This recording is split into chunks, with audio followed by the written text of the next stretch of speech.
Hey, what up? Is this thing on? Oh, it is test 3, how to change your brain. I'm Rutherford here. Here we've got our 3 diagrams that we'll have for the test 3, but there's a lot here that we don't understand about the neuron, okay? The neuron, the brain cell, is here for communication, sending electrical signals, okay? We got a variety of different signals that you can have. We have chemical signals, we have electrical signals, and we have mechanical signals.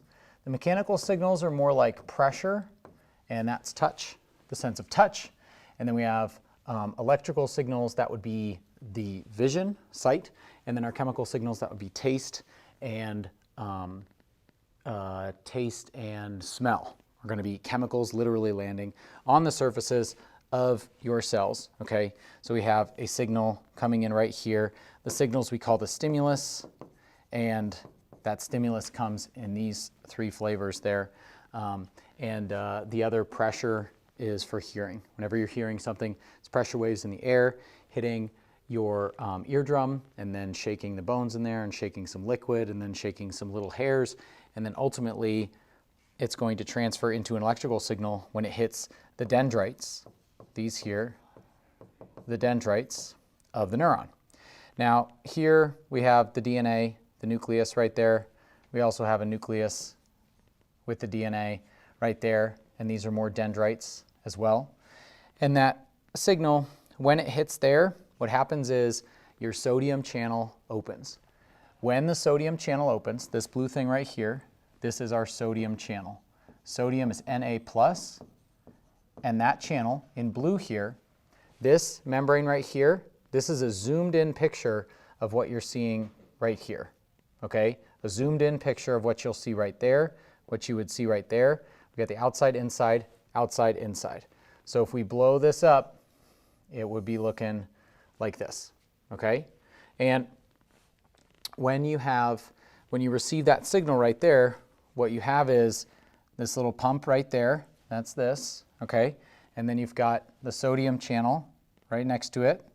And then this green one here, I have the potassium channel. Now there'd be more. There'd be another sodium channel, another pump, another channel there, and then another potassium channel, and then there'd be another pump, right? If you were to zoom in on that, if we zoomed in on red, blue, green, red, blue, green, red, blue, green, right? It just keeps going. There's just more of them. Red, blue, green, you got red, blue, green, okay? This is the whole setup there. And so what we're doing for that zoom in right here, we have a phospholipid bilayer. Now our phospholipids here, I drew them super fast, but every membrane is made of phospholipids. This is our phosphate head. It is hydrophilic, meaning it loves water. And then we have our lipid tails. Our lipid tails are hydrophobic. They do not like water, which is why they're kind of crunched together in there. Because outside of the cell, it is mostly water, and inside the cell is also mostly water, okay? We're 70% water, okay? Your cells are filled with water. Fish tanks filled with water, the ocean's filled with water. It's all just a way for molecules to move around a little bit better. We're certainly not filled with air, and we're not filled with empty space like outer space. We're filled with mostly water. So the inside and the outside of the cell. So if we're looking in here, we've got the inside and the outside of the cell. Okay, here's the inside of the neuron, our nerve cell, brain cell, and then the outside right there, okay? So as we zoom in on that particular line right there, we're seeing this, and the 3 enzymes of the neuron are the sodium-potassium pump. This is called the sodium-potassium pump, and we will write that as NAK pump. Okay, I would always be writing that as the sodium-potassium pump, okay? Although technically it's sodium-potassium. Now both sodium and potassium are positively charged here, okay? So if I can show the movement of sodium and potassium here, we would have sodium is being pumped out through the pump. So sodium, Na+, is what's being pumped out. So it would start on the inside, okay? There'd be a decent amount of sodium on the inside, and then it would be pumped. See if I can do this. See if I can do this. The sodium, let me delete this, okay? The sodium is going to be pumped out, okay? And so then there would be more sodium, and that sodium would be pumped out, okay? Until there is so much sodium on the outside and really not much sodium left on the inside. And we're gonna concentrate it out there. That's the job of the pump. Molecules want to spread out naturally, okay? Molecules would rather be at equilibrium. At equilibrium, that's like, you know, if someone farts in a room and the fart spreads out, it's at equilibrium, right? But at the moment that the fart happens, it's super concentrated right near that person's butt, okay? But then naturally molecules are going to want to spread out. What the pump is doing is not that. The pump is coming in here, and with the power of ATP, it can continue to pump this sodium out of the cell. So there's really not much that would be left. There's really not much that's going to be left inside of the cell. Now, with all that positive stuff leaving the cell, that is why we are at a negative charge when we start this. This is said to be when we're at rest. This is the action potential graph. This is a graph of the electricity in the neuron, okay? Before it receives a signal, before you smell the fart, before you hear the words coming out of my mouth, you have a potential for action, a potential to hear something. So the pump has done its job to pump a lot of sodium out. With a lot of sodium outside, the resting charge is going to be negative 70 millivolts, okay? Now, right there. Then, right here is where the stimulus occurs. The stimulus I have starred right here. That's how our stimulus, okay? This is like the molecules of the fart landing in your nose, the taste of the peanut butter landing on your tongue, or the sound that you hear from loud enough. Once the sound is loud enough, what happens is we hit this spot right here, which is called the threshold, okay? Negative 55 here, millivolts, is the threshold that we have to get past. And right at that moment, you will have your sodium channel opening, okay? This particular spot, our sodium channel opens because we have enough of a stimulus, and all of the sodium rushes in. Na, rush, flow in. Right at that particular moment, okay? And what we're seeing is that the pump has put a ton of sodium on the outside. This sodium really wants to flow in, but it can't go through the phospholipid bilayer because it's charged, and lipids don't like charged stuff, okay? Don't like charge, hate charged things, okay? Charged stuff like water or like sodium that is positively charged, it can't move through there. It can't go back through the pump only forces it out, okay? And it can't go through the potassium channel over here either. So it wants to flow back in through this blue line right there. Now that will only happen if you smell enough of this fart, if you taste enough of the peanut butter, if the sound is loud enough, then the sodium can go through the channel, okay? And it will flow through until it's about equal, until there's about half as many sodiums on the inside as there is on the outside, okay? That's called equilibrium. Our equilibrium is what we will go to if we have a high concentration of something. It will go towards the low concentration until it gets to equilibrium. This is called passive transport. This passive transport is just a flow, and it requires no ATP. No ATP. I don't need to say not. Okay? And, all right? And that's what happens through a channel. The word channel should make you think of passive. Okay? So that is not only our sodium channel, but also our potassium channel. And our potassium channel, our K plus channel, like I said, potassium, is here in green. That's what this thing is right here, okay? This little deal right there, all right? Now, wait a minute, where's the potassium? Where's the K plus? Oh, well, let's rewind. Way back here when the pump was pumping all that sodium to the outside, there was a lot of potassium that was being pumped, potassium that was being pumped inside. And then more potassium being pumped inside. Okay? And then it will, once it's on the inside, it will spread out, but there's just going to be a lot. Every movement is going to be ATP there. Okay?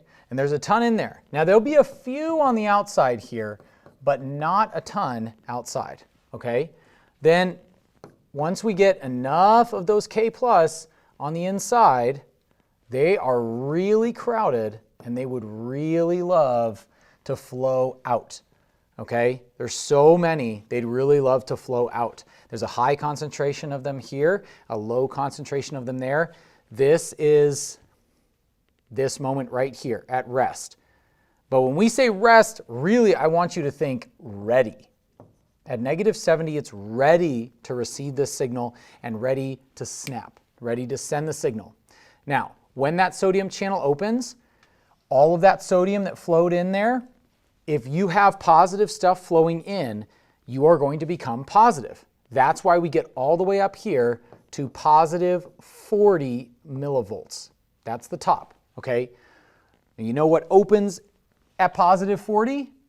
At positive 40 millivolts, that is when our sodium channel opens, okay?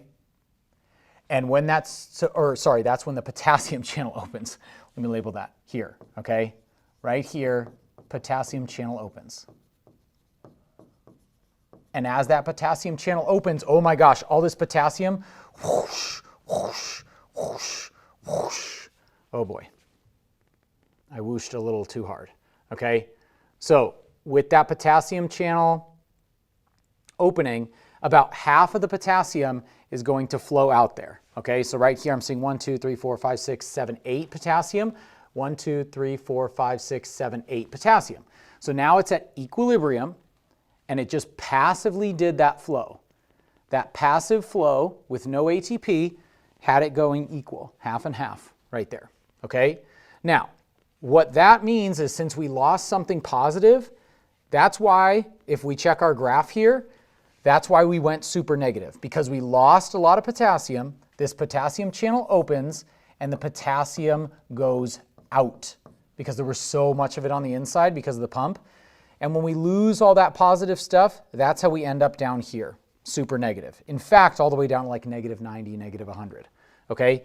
Now at this point is when the pump activates. Now you got to turn that pump on with ATP, like many pieces of ATP, okay? Every movement, more ATP to go in there as that energy. And that is the sodium-potassium pump that will activate to get us right back up to ready. And then we could receive that signal again. If there was another stimulus that occurred, it would go whoop, and then it would get back up to be pumped. And that can go as many times depending on how many farts you smell, how much peanut butter you taste, how many things you see, things that you hear that I'm talking about, okay? And it would be the same deal, blue, green, red, blue, green, red, to get you back to -70, that resting potential right there, okay? Now that pump, remember that pump has to be activated by lots and lots of ATP, okay? So let me show you what it would look like then. I think I can hopefully show the pump being activated at this moment right here. We're at -70. To get back up to rest, what we would have to do is we got to take that sodium and we got to pump it out. And we take that potassium and we pump it in. And we take that sodium and pump it out, and potassium, pump it in. Naut, kin. Oh boy. Naut, kin, naut, kin, naut, kin. Okay? This K is pumped in with ATP. More ATP pumps that sodium out. Okay? So now the potassium is all crowded on the inside, and the sodium is all crowded on the outside there. And that means we are back at -70, ready at rest to receive another stimulus, our yellow star stimulus right here, to get back up to -55 threshold, right? And that's how we send that signal. Now that's going to go from here, then there, then there, then there, and we have this domino effect as this electrical signal moves in one direction from the dendrites down the axon over to the axon terminals, and then releases a whole bunch of chemicals into this space right here. Now that chemical then is going to land on the surface right here, which again, if we're landing on the surface here, we have pump, and then we have channel, and then we would have pump, channel, okay, and even more over here, pump. And then when these neurotransmitters, which I have in blue here, I guess that works. I probably could have used a different thing, right? But like these neurotransmitters, if this is a neurotransmitter, it transmits signals from the neurons, okay? Neurotransmitter. And those neurotransmitters have to go and land right here, and then it will open up a gate, positive stuff goes in, and boom, you have the same, you have, and it's going to change the electricity there, then there, then there, then there, domino effect, electrical signal, and it continues. And this will be passed off anytime you smell something or hear something or whatever. The signal has to go through like at least 6, 7, 8 different neurons as it's bouncing around in your brain as you're understanding what you're tasting, you're understanding what you're feeling, hearing, or seeing. It has to bounce from multiple ones. Now this space right here that the neurotransmitter is released into, this space is called the synapse, okay? And if there was another neuron that was being received here, okay, then there would be another synapse right there as well, okay?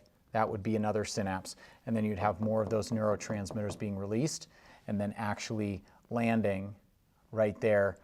They would go and they would land on a channel, okay? Right? And then that signal would be carried on over here through the axon terminals of the next one, okay? Now one of our most famous neurotransmitters for when you do things behavior that you want to be motivated for, like whenever you finish taking a test and you do well and you go, yay, or you smile, that releases dopamine. That dopamine neurotransmitter connects part of your brain as like, yes, we want to continue that behavior, we want to keep this connection. So when you are learning anything, learning is building synapses and strengthening them, okay? Building the synapse and strengthening the synapse.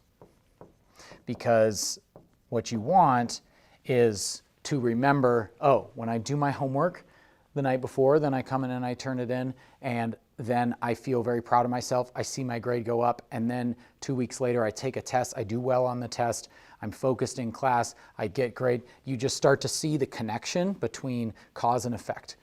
And then your brain remembers, okay, if I do this, then this, then this, then this, then this.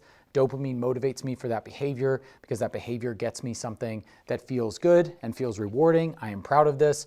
All of that is just connection. And the more you do it, the more repetition that you get, the more that you are changing your brain. So that's why I might say that test 3, how to change your brain, is change your brain through repetition. Because repetition, the only way that I have learned any of these things to where I can teach you this whole thing totally from memory, The only way is because I have repeated this. I've taught it to multiple kids multiple times. This is now the second video that I've done on this, and I've been drawing it over and over. And that's exactly how anybody can do a change, okay? Whether it's exercise or eating right or being positive or journaling or reading or putting your phone away or going to bed at the right time or taking notes or drawing these things like you'll have to on the test. It's all just repeat, repeat, repeat, repeat, repeat, repeat, repeat, and repeat, okay? And then your brain forms these connections. It will strengthen those connections. It will keep those connections. You know, just like learning to run or ride a bike or play tennis or play a musical instrument. All it is practice, okay? So I encourage you, write this down, keep practicing. Thanks so much.